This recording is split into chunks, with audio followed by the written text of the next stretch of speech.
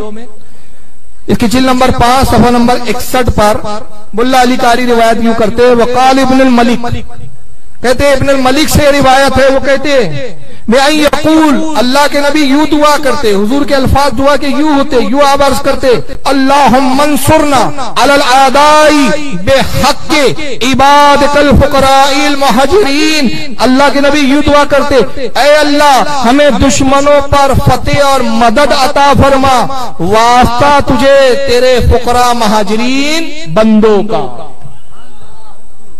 تیرے فقراء مہاجرین بندوں کا واسطہ, ان کا وسیلہ کہ ان دشمنوں پہ ہم کو فتح عطا فرما. اب ذرا تصور کیجئے جنگ کا ماحول کیا ہوتا ہے. بہت سخت ہوتا ہے, جان پہ بنی آتی ہے, دشمن حاوی ہو رہا ہے. دشمن حاوی ہونے کا مطلب آپ کی موت قریب. اب موت سامنے, اس سے زیادہ سخت اور دشوار کوئی مرحلہ ہو سکتا ہے؟ نہیں ہو سکتا ہے. آقا اس سخت مرحلے میں وسیلے سے دعا کر کے بتا رہے ہیں, امت کو تعلیم دے رہے ہیں کہ جب تم پر مشکل وقت آئے تو تمہاری دعا تبھی مشکل وقتوں میں قبول ہوں گی جب تم وسیلہ پیش کرو گے. وسیلے کے بغیر دعا تمہاری مقبول نہیں ہو سکتی. ایک بہت مشہور حدیث ہے, اب آئیے اس پر تھوڑی سی گفتگو ہوگی, یہ بڑی مزیدار گفتگو ہے, اس کو تھوڑا سا توجہ سے سننے کی آپ کو ضرورت ہے. یا نبی سلام علیکہ, یا رسول سلام علیکہ.